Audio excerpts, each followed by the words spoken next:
Good morning, all of you. Today, I wanna explain you the most important exercise of 7th chapter, coordinate geometry. Okay, 7.4. Because it is a optional exercise, तो ज़्यादातर बच्चे इसे छोड़ देते हैं, लेकिन इसके स्टार्टिंग क्वेश्चन जैसे लाइक 1, 2, 3 एंड 4 ये क्वेश्चन कई कई बार एग्जाम में रिपीट होते हैं. ठीक है, तो this question is really most important for 4 marks. तो इनको जो है बहुत अच्छी तरह समझना है, अच्छी तरह से करना है. तो देखिए कैसे इसे आप सॉल्व कर सकते हैं. Just look up how to solve this all the questions. Okay, तो इसमें बेटा पहला क्वेश्चन आपको दे रखा है, determine the ratio in which the line this divide the line segment joining the point of A and B. यानी A और बी को ज्वाइन करती हुई एक लाइन है, उस लाइन को ये जो लाइन है वो किसी रेशियो में डिवाइड करती है. तो आपको बताना है कि वो रेशियो की वैल्यू क्या होगी. ओके, तो देखिए मैंने यहाँ पे एक लाइन सेगमेंट बनाई ए बी, और इस लाइन को एक दूसरी लाइन जो है इस पॉइंट पर कट कर रही है. ये जो लाइन है ये कौन सी लाइन है, 2x plus y minus 4 equal to 0, ये वाली लाइन है. और ये इसको इस पी पॉइंट पर क्या करती है, कट करती है. तो मैंने आपको बताया था कि जब भी आपको रेशियो नहीं दिए गए हो तो हम रेशियो मानते हैं k रेशियो 1. इससे क्वेश्चन हमारा बहुत आसान हो जाता है. अब क्योंकि रेशियो माना है तो हम यूज करेंगे सेक्शन फॉर्मूला.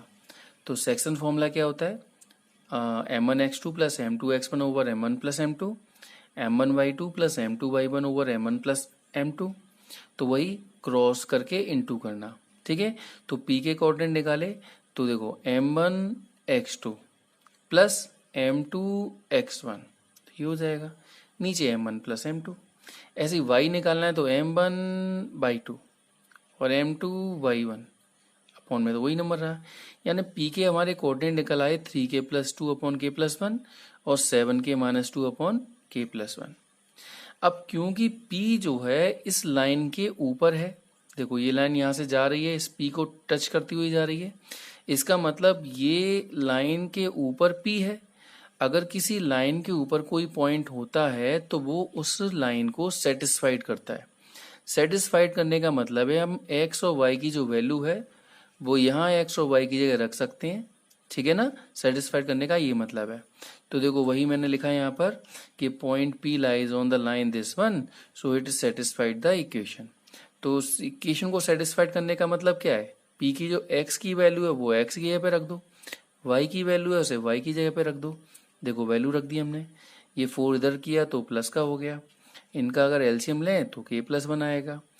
थ्रू 2 का अंदर इंटू का 2 3 या 6 2 2 जा 4 प्लस 7 के ऐसे लिखा है माइनस 2 ऐसे लिखा है इक्वल में. ये इसके नीचे हम 1 मान सकते हैं. और जैसे हम क्रॉस इंटू करेंगे तो ये 6 और 7 ये 13k हो गया. 4 में से 2 गया 2 बचा, और ये इधर हो जाएगा 4k प्लस 4. k को हमने k की तरफ ट्रांसफर कर लिया, नंबर को नंबर की तरफ ट्रांसफर किया. ठीक है, इससे क्या फायदा होगा, 13 minus 4 is 9k and 4 minus 2 is 2, तो k बराबर आ गया 2/9. तो ये जो k की वैल्यू है यही इस इक्वेशन का क्या कहलाता है, रेशियो. तो रेशियो कितना निकला इसका, 2:9. Okay, now move on to the next question number 2. तो क्वेश्चन है find the relation between x और y. अगर ये पॉइंट और ये पॉइंट कैसा है, कॉलोनियर. कॉलोनियर का मैंने आपको मतलब बताया था ना.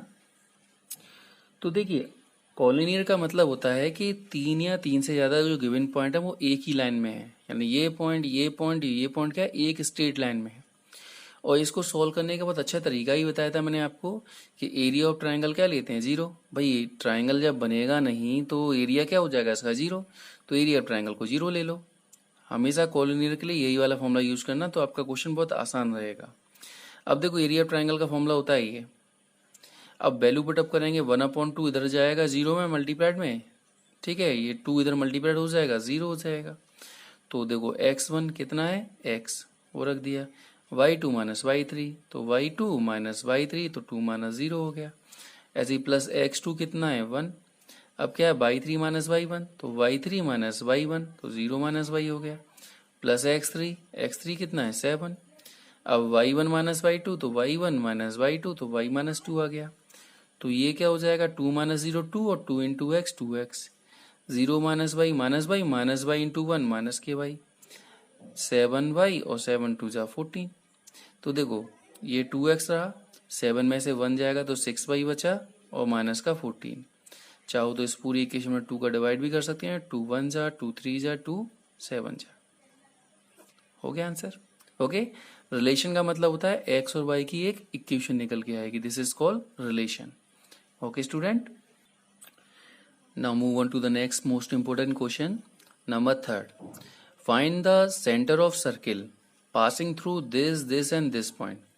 एक सर्किल है जो 3 पॉइंट से होकर जाता है, तो बताइए उसका सेंटर पॉइंट क्या होगा।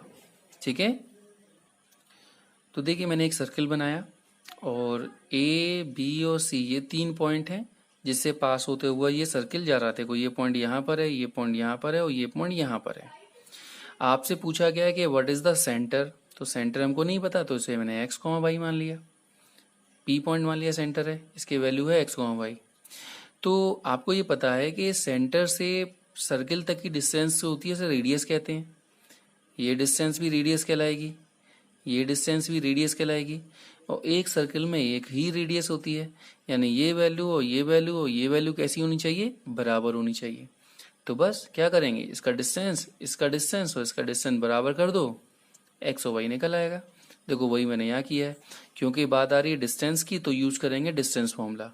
तो ये पॉइंट पता है, ये वाला पॉइंट पता है, डिस्टेंस फॉर्मूला क्या होता है, x2 माइनस x1 का square plus y2 minus y1 का स्क्वायर।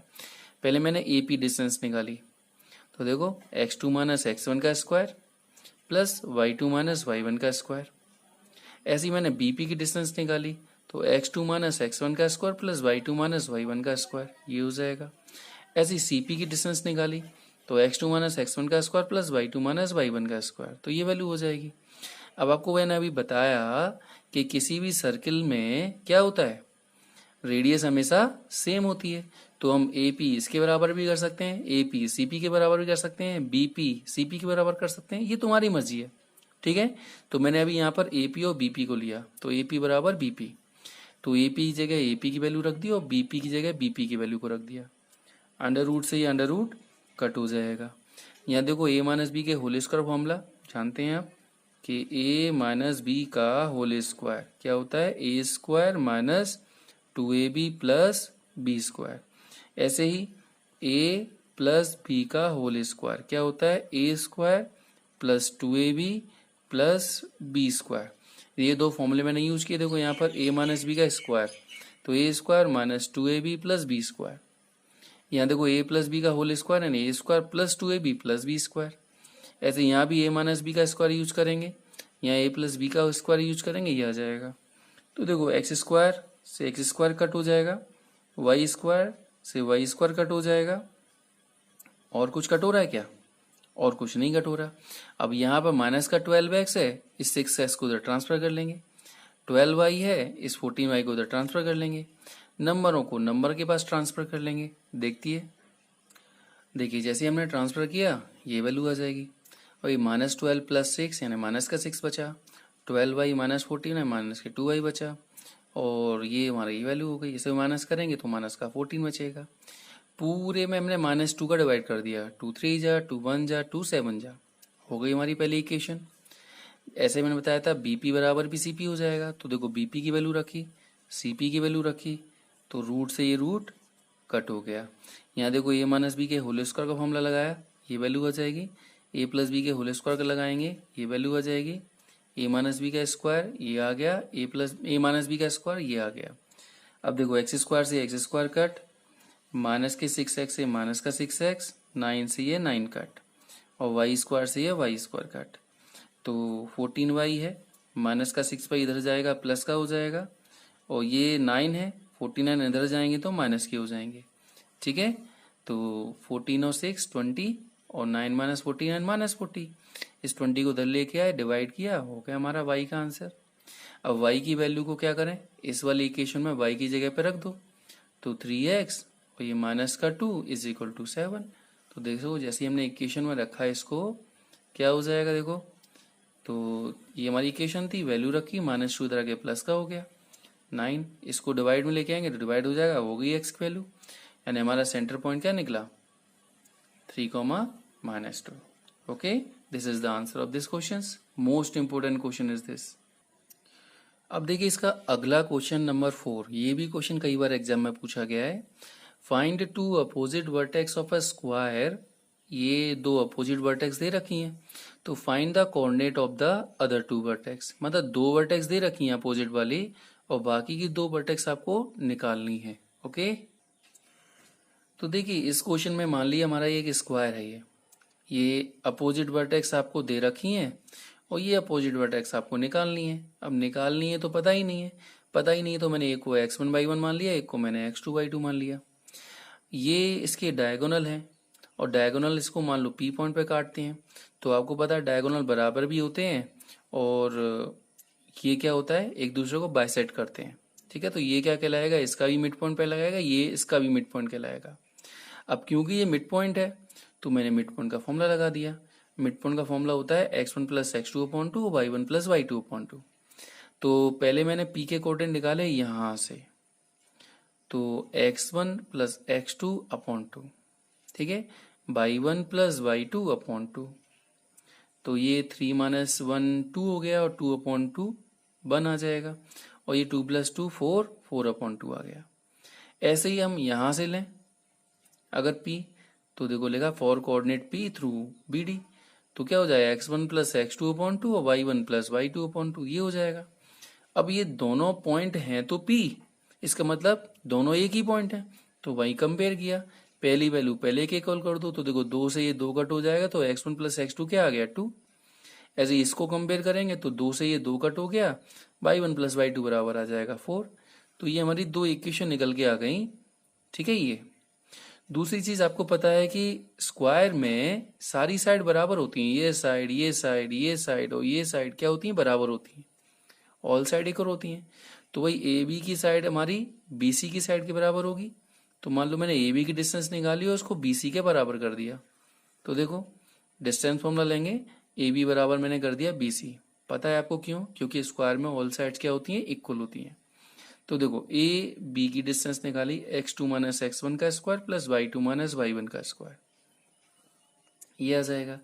इसी फॉर्मूले से बी सी की डिस्टेंस निकाली, तो देखो रूट से रूट कट हो गया, और यहाँ पर हमने यूज किया वही अभी फॉर्मूला बताया था मैंने आपको, a + b के होल स्क्वायर का a² + 2ab + b², a - b के स्क्वायर का a² - 2ab + b². यही फॉर्मूला हमने यहाँ भी यूज किया. तो कुछ कट हो रहा है, देखो x1² से x1² कट हो गया, और y1² से y1² कट हो गया. यहाँ 2x1 है, इसको इधर लेके आएंगे तो प्लस के हो जाएंगे. अच्छा, ये 4y1 से ये 4y1 भी कट हो जाएगा, ये 4 से ये 4 भी कट हो जाएगा, और यहाँ 9 है. ठीक है, इस 1 को इधर लेके आएंगे तो माइनस का हो जाएगा. तो देखिए क्या वैल्यू हो जाएगी हमारी, तो ये 2 और 6 8 हो गए. 8 को उधर लेके आएंगे तो 8/8, यानी कि x1 की वैल्यू हमें पता लगी कितनी आ गई हमारी, 1 आ गई. अब ये वाली वैल्यू अगर मैं यहाँ रख दूं तो मान लो मैंने लिखा पुट इन इक्वेशन 1. तो 1 इक्वेशन क्या थी हमारी, x1 + x2 = 2. वैल्यू रखी हमने x1 की, 1 + x2 = 2. तो x2 बराबर आ जाएगा 2 - 1 यानी कि 1. तो हमारी x2 की वैल्यू भी कितनी निकली हमारी, 1 निकली. तो x के हमें दोनों टर्म पता लग गए. अब निकालेंगे हम y के टर्म्स को. ओके. अच्छा, मैंने अभी आपको बताया था ये हमारा क्या है, स्क्वायर है. तो स्क्वायर है तो स्क्वायर में क्या होता है, ये सारे एंगल 90 डिग्री के भी होते हैं. तो ये 90 डिग्री का एंगल है, तो ए बी सी क्या कहलाएगा हमारा, एक राइट ट्रायंगल कहलाएगा.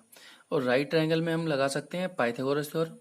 पाइथागोरस थ्योरम क्या होती है कि इस साइड का स्क्वायर प्लस इस साइड का स्क्वायर इस वाली साइड के स्क्वायर के बराबर होता है. तो देखिए मैंने ए बी का स्क्वायर, ए बी की डिस्टेंस निकाली, उसका स्क्वायर कर दिया, प्लस बी सी का स्क्वायर बराबर हो जाएगा ए सी के स्क्वायर के, यानी इसकी डिस्टेंस निकाली और मैंने इसके बराबर कर दिया. ठीक है.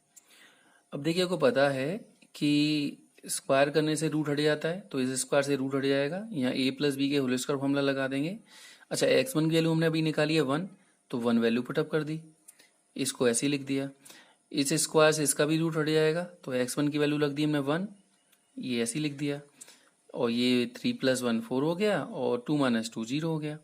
तो देखो 1 + 1 2 और 2 का स्क्वायर 4 होता है, यहाँ देखो a माइनस बी का स्क्वायर ओपन कर दिया, 1 माइनस 3 माइनस टू का स्क्वायर भी 4 होता है। यहाँ भी a माइनस बी का स्क्वायर ओपन कर दिया, ये 4 का स्क्वायर 16 और 0 का स्क्वायर 0 होता है, इसलिए लिखा नहीं हमने। अब क्या करेंगे, देखो y1 स्क्वायर 2y1 स्क्वायर हो गया, ये 4y1 ये 4y1 माइनस के 8y1 हो गए। अब देखो 4 और 4 8, 4 3 12 और 4 चौक 16, इस 16 को हम इधर लेके आएंगे तो माइनस का हो जाएगा, तो 16 से 16 गया 0 बचा।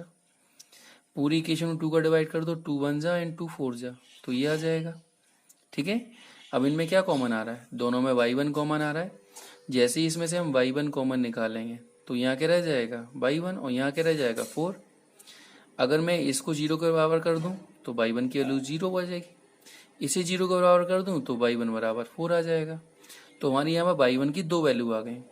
अभी मैंने आपको इक्वेशन 2 बताई थी, तो इक्वेशन 2 क्या थी हमारी, y1 plus y2 is equal to 4। अगर ये वैल्यू रखते हैं y1 की जगह पर तो y2 की वैल्यू कितनी आ जाएगी 4। और अगर हम ये वाली वैल्यू रखते हैं इस वाली इक्वेशन में तो y2 की वैल्यू कितनी आ जाएगी 0। यानी कि हमारे कोऑर्डिनेट क्या निकल के आए b के, देखो x1 y1, तो x1 की वैल्यू तो 1 निकली थी और y1 की वैल्यू कितनी ली हमने 0, या ये था हमारा x2 y2, तो x2 की वैल्यू भी 1 निकली थी और y1 इसकी वैल्यू कितनी निकली हमारी y2 की 4 निकली। ठीक है, देखो अगर इसके अकॉर्डिंग लेते हैं तो ठीक है ना, तो इस तरह से हमारे, और अगर हम ये वाली वैल्यू लेते हैं, ठीक है, देखो मैंने क्या किया यहाँ पर या तो अब y1 0 ले और y2 हमारा 4 हो जाएगा, और y1 की जगह हम 4 लेते हैं तो इसकी वैल्यू इतनी हो जाएगी। ठीक है, तो दोनों ही कंडीशन में हमारे ये पॉइंट भी हो सकते हैं और ये पॉइंट भी हो सकते हैं। Okay, this is your answer.